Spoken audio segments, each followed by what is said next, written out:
Welcome to the Kick-Ass Stepmom podcast. I'm Jamie Scrimger, wife, mom, stepmom, life coach, conversation opener, and BS caller. 7 years ago, I found myself sitting on the bathroom floor with a glass of wine, bawling my eyes out, wondering what the heck I was thinking, marrying a man with 3 kids and an ex-wife. Don't get me wrong, I was madly in love, the kids were great, but as a 26-year-old with zero experience in the parenting department, I was in over my head. When I went to the internet for support, I was disappointed with what I found. So I decided to create the type of support that I was looking for. Raw and real conversations about all things motherhood, stepmotherhood, and living a kick-ass life. Life can be hard, really freaking hard. But each week I'll bring you tips and strategies and mindset shifts to help you thrive amongst the tough stuff in life. My goal is to inspire you to live your version of a kick-ass life. We'll bring you along as I create my own. Let's do this. All right. Hello, guys. Welcome to the podcast. Today's episode is an Ask Me Anything. I reached out on Instagram, I think it was about a month ago now, and asked you guys if you have any questions about life or business or personal development and more. And some really good questions came in. So today I am going to answer them. Now, I do want to touch on one thing. There were a few questions that came in requesting advice on specific situations in people's specific step family lives. And I just want to say, just to keep it fair to members of my exclusive community, I do keep those types of questions and the advice and the support and coaching to that space. So if you are looking for advice and support on your individual issue or your individual step family stressor, as a member of the exclusive stepmom community, you do get access to a private forum where you can connect with stepmoms from all over the world and ask me for support. There is an Ask Jamie section in the forum, and I check in several times throughout the week, and I am there to support you in that space. Now, it is a paid membership, but I will say it's $11.99 a month, and it really comes down to a couple bucks a week to have access to individualized step family support when you need it. So that is a hell of a lot cheaper than one-on-one coaching. And I personally think it just feels nice to know that there is a safe place to go to when you need support and to connect with people who get it. Now, here's a fun fact. I've actually been asked and even challenged by people in the online space about why I'm providing this support and coaching in the membership for such a low cost. And here's the deal. I want this community to be a place that you go to when you feel like you're struggling at a price point that doesn't make you feel like you need to be in it all the time in order to be getting all of the value. So that's why I've kept it low. I just want to make sure that people know that there is somewhere to go when you're struggling. And then when things are great, you can just ride it out and know that you have somewhere to go to if anything changes. So if you're interested in joining, we have lots going on in the summer in the community, free coaching calls being shared on podcast episodes. We've got some Wine Wednesdays, some really good stuff happening. So www.jamiescrimger.com/membership to join. Enrollment is open. Excited to have you. Let's get to the questions. Okay, so the first one came from Rachel Annie. Are you ever tired of talking about stepmom stuff? Another person also asked the same question. And guys, the answer is yes. Absolutely. I really do get tired of talking about stepmom life. There have been so many times when I've thought about switching gears and just doing something entirely different. And it's actually not off the table either. I don't know how long I'm going to do what I'm doing. I know I will do it as long as it feels right and aligned for me, but I do think there will be a time where I'm not solely focused on stepmom life either. Like my stepkids are 19, 18, and 14. They are growing up fast. And I'm also not in the same place as I was when my stepfamily stressors were really triggering me and when I first started this community. So it just sometimes feels like, I don't know, sometimes I just feel like moving forward and doing something different. But on the other hand, I'm so happy and content with where we are now when it comes to our step family life that I really want to support other women in getting there too. I scroll through Instagram comments and forums and I see so many women, stepmoms, who are focused on all the things that the ex is doing or things that are out of their control. Or, there are stepmoms who are so caught up in the trenches. And I just wish that these women could see that it is possible to transform your step family life even in these super high conflict situations. I posted a quote online last week saying, don't focus so much on things that you can't control that you lose sight of all that you can, or something along those lines. And I'm super passionate about showing people that true happiness and contentment in any area of life really comes down to diving into your own stuff. And owning your reactions and setting boundaries and changing your mindset and deciding what you will and will not tolerate. And it's not easy. Like, I don't say that as this like fluffy quote that people like share it on Instagram, like change your life, change your mindset, whatever. I'm just saying, you can't control what other people do. You really can set some really great boundaries and have a great life amongst all the bullshit. So yeah, to answer that question, I guess the answer is yes. I'm a little sick of talking about it, but I'm also super passionate about it. So I'm trying to find my groove and figure out what's next for me and for this platform. And I do think it's going to be interesting to see where we're at in the next couple of years or even in the next couple of months. I do know that at some point I want to write a book. It's basically written in my head. And I just want to do that when the time is right and when I can give it the time and attention that it deserves. And with the membership and the podcast and all that we have going on, it just isn't in the cards right now. So I don't know. I'm rambling. Things are going to shift at some point in time. But for now, I am here. All right. So the next question, I'm going to leave anonymous because I just feel like they probably want it to be anonymous. Do you have any advice on anxiety management? I take the pills. I do the therapy. Is there anything else I should be doing? So this is something that I've really learned this year. You can do all of the right things, but what's been effective for me is to sit down and look at my life. How is your life? And how is your lifestyle contributing to your anxiety? So you can take the pills, you can go for the walk every morning, you can do the therapy, but if your actual lifestyle is contributing to your anxiety and the relationships that you have and all of those things, then it's not going anywhere. So it's boundaries in relationships, things that you say yes to, the schedule that you have, the situations you put yourself in, the pressure that you place on yourself. How is that contributing to your anxiety? And I say that because this year has been huge for me in addressing that in my life because I was doing all of the right things. I was doing the journaling. I was working out. I was, going to therapy. I was taking my meds, doing it all. And I was anxious as fuck. I know like some people don't love an F-bomb, but that's literally exactly the way I need to describe it because it was so intense. But I was saying yes to too many things. I was cramming too many things into my schedule and not giving myself time to transition. I was always on the go. I was trying to multitask. I was putting so much pressure on myself. So I could take all the meds I wanted, but my lifestyle is what was contributing to that anxiety. So I've had to reevaluate, set some boundaries with myself and others, and I'm feeling better than ever. So I do think that's really important to consider. The other thing that I'm starting to do, and when I say starting, I mean starting, is to meditate. And I do think the word meditate scares people off, but basically it just means like sitting down, taking a break, calming your mind and regrouping when things get tough. Like that's how I see meditation. Now I use the Calm app. It's a paid app, but I swear to you guys, it is worth every penny. I do the anxiety 10-minute meditation or something like that. And it really works to bring yourself back down when you're feeling anxious. So I've started to do that throughout the day if I'm feeling like I'm getting a little wound. And I also fall asleep to a deep sleep release meditation almost every night. Like I will say to Darren, I'm like, can I have my meditation before bed? And he's like all over it. He loves it too. And Reese actually is really into it. So we all, because, we're in a sleep situation with Reese right now, we all just kind of go to sleep with our nighttime meditation.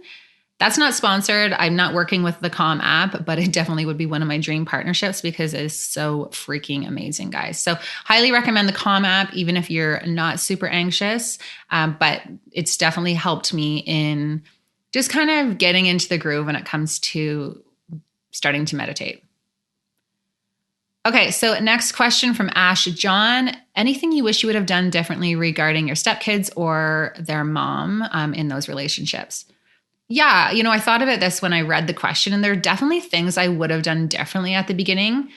But looking back, the one thing I really wish I would have done is started therapy right away and really dove into personal development and focusing on myself. I think at the beginning, I thought that being a good stepmom meant sacrificing everything and going all in, and I lost myself for a little while. And when I say a little while, I mean a long while. I was so engulfed in this new life that I lost sight of what I wanted for my own life. And I just stopped taking care of myself. And, I've really realized that the way I show up as a stepmom has nothing to do with anyone else and more to do with me and where I'm at. Personal development, diving into my own triggers and wounding have really helped me in the way that I deal with extra stress and the way that I see things For the longest time, I thought I could change the way my husband's ex saw things or solve the problems they had in their co-parenting relationship. And I was so consumed by it and so dedicated to it that it depleted me. And quite frankly, it was quite unsuccessful. So I wish I would have known that and done that from the beginning. But that being said, I don't think I would have learned the lessons that I've learned about life and relationship and boundaries and conflict management, empathy, if I didn't do things the way I did at the beginning. And hey, the lessons that I share here with this community came from being in the trenches of it all. So I am grateful for that. But, I think sometimes we all wish we could learn the lessons without going through all of the tough stuff and doing things a little different. But hindsight's 2020. All right, Benji84, did you and Darren struggle with the kids / new girlfriend schedule at the beginning? So this is when we first were dating. Did we struggle with the schedule? Yeah, I think Darren did more than me, to be honest. He really felt like he was living two separate lives before I met the kids.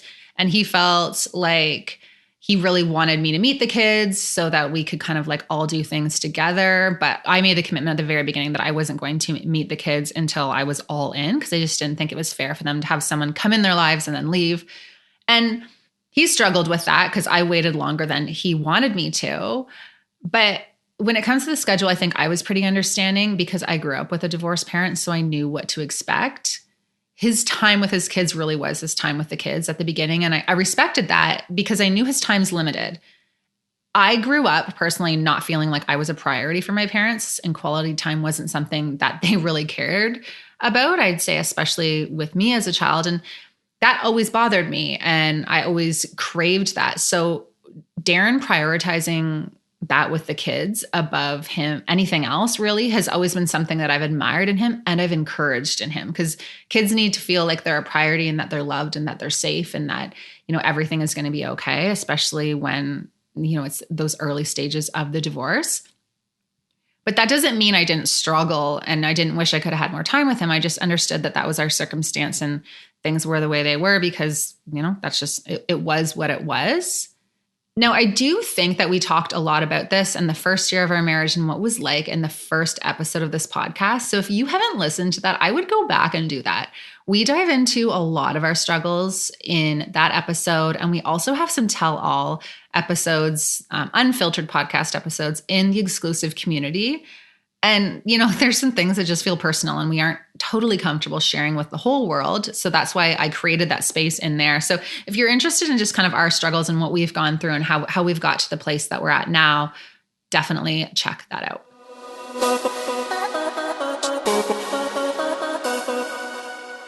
So I'm all about inspiring you to own your choices and be the expert on your own life and improve your relationships, et cetera, et cetera. I feel like I put out some pretty deep game-changing content. And you want to know one of the most common questions that I get? What deodorant do you use again? Yeah, a couple years ago, I went on a mission for a natural deodorant, and I found one that I love from Primally Pure, which is a female-founded company that handcrafts 100% natural and non-toxic skincare products. Naturally, I shared it on my Instagram stories, and that was it. The weekly deodorant questions have not stopped since. So if you are looking for a natural deodorant, Primally Pure, I highly recommend. And I also have a discount code for you. Use Jamie10 at checkout and you can save 10% on your order. www.primallypure.com. I use the charcoal deodorant, but there is a quiz that you can take to determine which deodorant is best for you. And they have a huge line of other natural products, which are also super amazing. So check them out. www.primallypure.com. Use the code Jamie10 at checkout.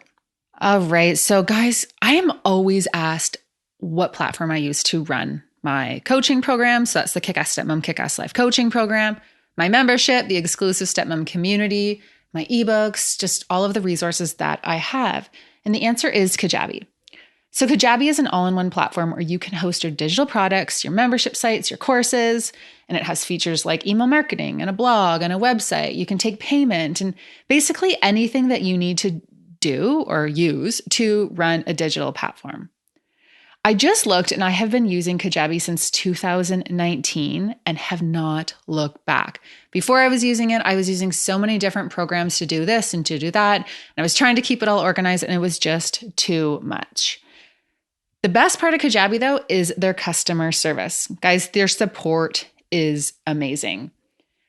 I know I've told you this before, but I created this platform and built this platform by Googling and asking for help on help desks. Like, you know that little square on the bottom of your screen that says, have a question, we're here to help? Yeah, those people are my best friends and my business coaches.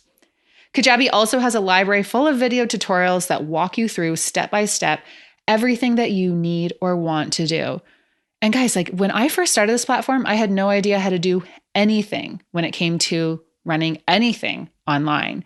And now I design my own websites, I run the back end, and the team at Kajabi and their resources have been a huge part in this process. So if you have a digital platform, a coaching business, or are thinking of starting one, I highly recommend Kajabi.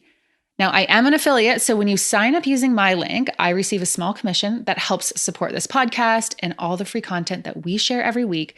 So if you want to check it out, it's www.jamiescrimger.com/Kajabi to get all the information. If you have any questions, reach out. I love talking shop. www.jamiescrimger.com/KAJABI.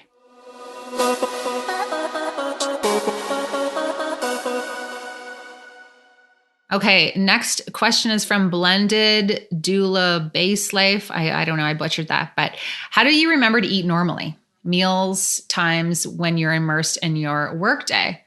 I don't actually. I don't. I'm not really big on eating by the clock. I really just eat when I'm hungry. So some days that looks like me eating first thing in the morning when I wake up, and other days I'll go to like 2 p.m. or 3 p.m. and not have anything. I don't know. Some would say that that's not healthy, but for me, I'm going to eat when I'm hungry and when I feel like that's what my body needs. I think it's called intuitive eating is the buzzword now. But yeah, I'm just really big on listening to my body and what it needs and when. And I'd say my priorities really are just like chugging water, eating greens and protein, and the time of day doesn't matter to me. Melanie Heron asks, how do you walk away from social media for days? I am trying to get over my phone addiction. Okay, I get this. It is such a crazy automatic addiction. We don't, when there's space in our calendar or like even space like standing in the line at the grocery store, our automatic reaction is to just check our phone. Like it is insane.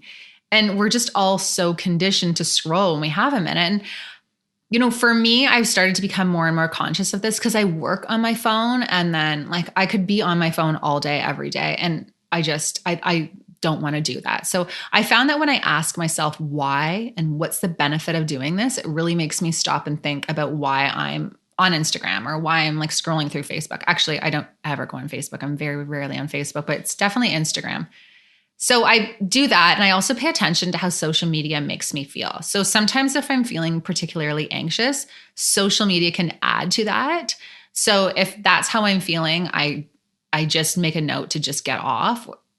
I also pay attention to when I'm lost in the scroll and wasting time and energy, just like looking at stupid reels, like how it's just so crazy how you can just caught up looking at reel after reel after reel. So when I feel like it's getting too much, or I'm just like, Jamie, you need to stop, I will often just delete the app off my phone. So I delete Instagram off my phone, I would say a couple times a week for periods of time because it helps break that habit of the mindless checking. I've also done social media breaks where I've done a week or 2 weeks. I would love to do a month at some point, but it's just, I don't think it's in the cards right now, or maybe it is. I'm just lying to myself. I probably could make it happen. But the other thing that I do is I'll log out of the app. So I really ask myself, do I need to go on here right now when I'm picking up my phone? Like it takes an extra step, so it's not as automatic. But the one thing that really kind of hits home for me is having that tracker on your iPhone where it says how long you've been on different apps. Like I think about all that I want to achieve in my life and the time that I'm spending on social media. Like what could I do with that time? What goals do I have that I could be working on? Like that time is better spent on other things. So that's really huge for me. But yeah, I think everyone really struggles with this, but just taking that social media break is huge. So I would recommend this summer, take a week off. Like it's not that important. It's not changing your life. Like it's not like just take a break. It doesn't actually matter. And for the first couple of days, you'll probably feel like you want to break out in a rash because you just want to check Instagram. But I think we need to really start to focus on living our own lives instead of checking on everyone else's highlight reels, because it's just, I can get caught up in the comparison trap, and I know that other people can. Like, let's live our lives, not watch other people's. All right, next question. How do you overcome your codependency? This is so interesting because until recently, I never ever thought that codependency was my thing, because I didn't even really know what it was. But if you would have said codependency, it wouldn't have triggered me and said, oh, that's a problem that I have. But it wasn't until I did an interview in the community with Shelley Ware about codependency, and I just kind of stopped and was like, holy shit, that is me. And I've been codependent my entire life, but I didn't see myself as that until I figured out what it was. Now, I know I keep talking about the community, but there is lots of great stuff in there. And we just actually talked about this in April's issue of my online magazine.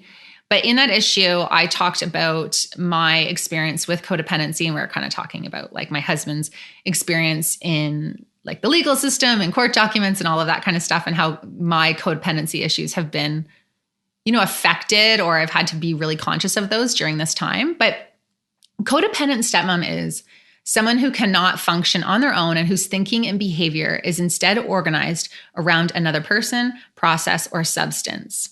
Many codependents place a lower priority on their own needs while being excessively preoccupied with the needs of others. I'm going to say that again for the people in the back. Many codependents place lower priority on their own needs while being excessively preoccupied with the needs of others. It was the last part that was really like, whoa, for me. Like, oh my gosh. And so you can still download that article if you want it. But, I talk about how I've always been trying to solve other people's issues for them. And I've gone all in, really focusing on supporting other people and putting myself on the back burner. And the reason why is because I've always been motivated by my desire for control, to be needed, to feel valued, to fit in, to be accepted, again, to control. And I realized that first, these tendencies really contributed to my anxiety, because you can't control other people and how they act and how they respond to their own issues. And you also can't solve other people's problems for them. So, these codependent behaviors really are just super unhealthy and super unproductive. And, I'm a problem solver. I like to figure shit out right away. I like to get it over with. I'm a rip the Band-Aid off kind of person. Darren calls me a bit of a bulldog. And I also have really strong boundaries and no BS attitude, and that not everyone has. So it was always super frustrating for me when I'm trying to support other people, or when I say support, I mean like go all in and solve their problems for them. It was frustrating because at the end of the day, they really needed to act. Now, I realized just how dangerous my codependent tendencies were for me during a time when my friend was going through something really tough. She was going through a particularly challenging relationship breakup with a high conflict, almost scary situation. And I was all in for her, which on the surface was great. Like, that's what friends are for. But when you dive into it, it was very unhealthy, because I literally felt her struggles and her issues as if they were my own. And it was affecting my ability to show up for my family. I was so consumed with solving someone else's problems, or having them solve their problems the way that I wanted them to solve them, that I cared more about it than I think maybe they did. I don't know.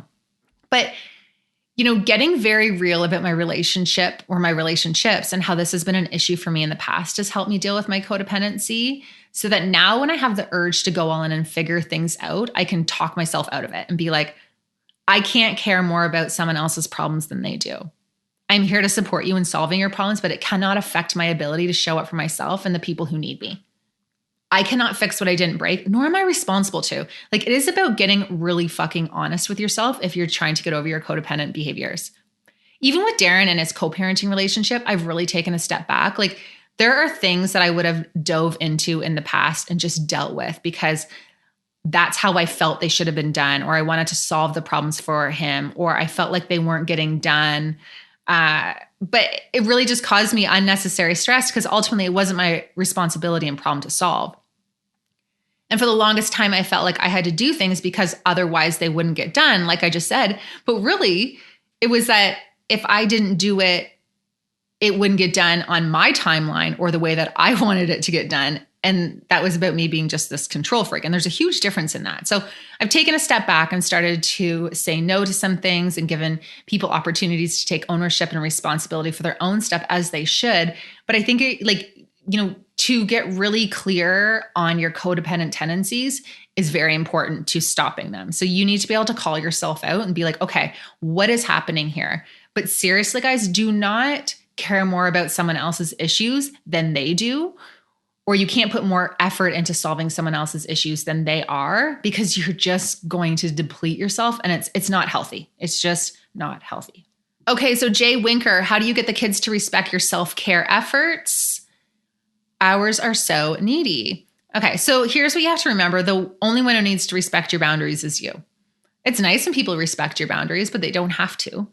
If you are consistent with your boundaries, they will see that this is something that they just need to come to terms with. And that's self-care and every other boundary. So for me, when it comes to self-care of the kids, I'm really big on just explaining to Reese that I need space and this is why, or this is what I'm doing and this is why, or this is my time and here's why. And I explain what self-care is to her and why it's important for parents to have time alone, encourage, her to see that it's a healthy thing to do. And if she needs to ask for alone time, she can do that too. Like, it's an education and conversation piece. It's actually a life skill. You want to show them how important it is to carve out time for you so that they will in turn be able to do that when they grow up or even now in their childhood. So last night I was just really frank with Reese, for example. I said, Mom needs a break. It's time for you to go to bed because Mommy needs breaks. And that's so that I can be a better mommy. And it's been good because sometimes she'll say to me, Mom, I just need some space. It will help me be a better daughter, which is so funny and so cute. But again, it's a life skill. It's important for you to take time for you, but it's also important for you to show these kids how important it is for them to take time for themselves. Next question, how has your relationship with your stepkids changed as they've gotten older? So when Darren and I first got together, the kids were super young, and we had a conversation about how we were going to run our family. And Darren works long hours and makes more money than me. And at the time, it just really made sense for me to be there for the kids and for him to work more. So when he was working, I would be there after school for the kids, taking them to hockey, doing whatever they needed to do, play dates, homework, etc. So it's pretty hands-on for a really long time. And that was also the time when I was a huge control freak. So that obviously went hand in hand. But now that they're older, they're far more independent. Their extracurriculars, if they have them, are late at night when Darren is home. So he can usually take them. Two of them drive. So it's different. And I'm just more hands-off. And they're teenagers. So when it comes to the big parenting pieces, Darren usually does any of the disciplining. But mind you, they're just pretty good. So there isn't much of that anymore. Like, they're kind of getting to the age where they can make decisions for themselves and they have natural consequences and yada, yada, yada. Sidebar, if you have teenagers and you haven't listened to the episode I did with Allison Schaefer, parenting expert, about parenting teenagers, I highly recommend. But I'll still ask them to clean up or address things that need to be addressed. Or if they're being kind of like a jerk or something, I'll say, really? Or if they're bugging Reese, I'll tell them to stop. But I'd say right now I'm more of a mentor. I don't even know if that's the right word, but I just kind of chime in with life advice when I need to. I also ask them what they need from me. So for example, my stepson had a bunch of assignments to do and I felt like he was overwhelmed. When they were kids, I would dive in and just kind of create a plan and help support and all of that. But now that he's older, I was like, so here are my thoughts on what could help. You can tell me to screw off, or you can, just do it on your own, or I'm happy to help you figure this out. Either way, I won't be offended. So just let me know, like, what do you need from me right now? And kind of gave him the choice and just took my cues from him. And he was grateful for that choice. He was like, no, I'd really like some help. So it just felt like he had some more control and power.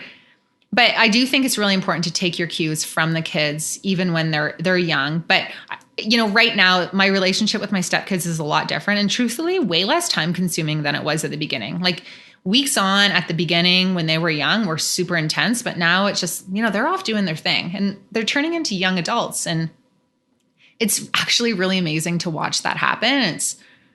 It's such a joy actually to watch this all play out. All right, that's it for the Q&A, guys. That was fun. Maybe I'll do another one in the coming weeks. I just kind of like, talking about not just stepmom stuff. Now, in the coming weeks, I am actually sharing my skincare routine. Well, not really routine, just products and stuff that I love. And I'm going to dive into Botox and some of the questions you guys sent on that. It's a hot topic. So keep your eyes peeled for that one. But if you do have any additional questions or things you would love me to address, hit me up on Instagram at Jamie Scrimger. Make sure you follow the podcast Instagram page that we have at Kick-Ass Stepmom Podcast. Leave a rating and a review on iTunes, subscribe. Ratings and reviews, they are life for the podcast and really help keep us growing and bringing you amazing guests. So that's all for this one. Love you guys so much, and we'll chat soon.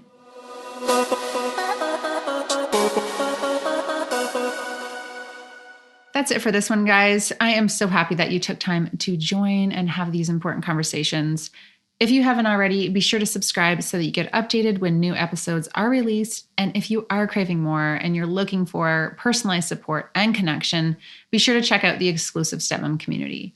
Not only can you get individualized support from me in the Ask Jamie section of the forum, but you can connect with stepmoms from 30 plus countries around the world and have access to content that I don't share anywhere else.